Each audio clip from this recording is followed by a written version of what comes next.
lighthouse keepers in the Northeast have gotten a special visitor. Volunteers with the Flying Santa program delivered gifts to Coast Guard and lighthouse workers who are isolated around the holidays as a show of appreciation for their work. Vermont is the only New England state that is not part of this program, but with 2 lighthouses now up and running, that could change. NECN's Anya Haneke has more. Blue limestone is beautiful, isn't it? Nearly a century ago, Joan Kenworthy's grandfather began his career as a lighthouse keeper on the coast of Massachusetts. Joan, now a resident of Rockland, Massachusetts, was too young to understand much about his work, but she can still recall certain very potent details.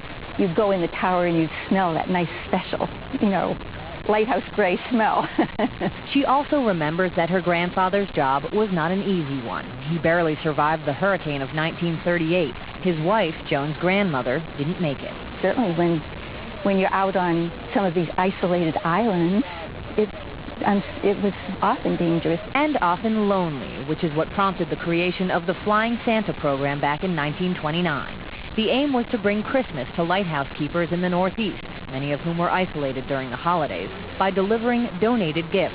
The program now donates to the Coast Guard as well. They don't get a lot of recognition for the job they do, keeping boaters safe and fishermen safe and just keeping our coastal waters safe in general. It used to be that they would fly planes above the lighthouses and drop the packages out, but that required a lot of accuracy. So now they use helicopters, which they can land right on the property. When you land there and you get out of the helicopter with someone dressed as Santa Claus, the kids really get a kick out of that. The program relies on fundraising efforts, like this 3-day, $300 a person maritime sightseeing trip across Vermont.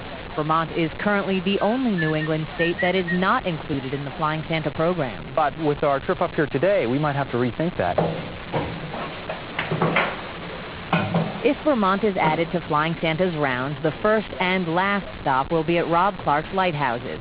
His family owns the only 2 original structures that have been relit, located on Lake Champlain in Alberg and Isle Lamont. Kind of unique. I don't think there's too many other people in the country who own 2 lighthouses, the authentic ones anyway. Rob admits manning these structures can get lonely. There's not much of a party life involved in being a lighthouse keeper. Which is why he says a visit from St. Nick every Christmas would be more than welcome.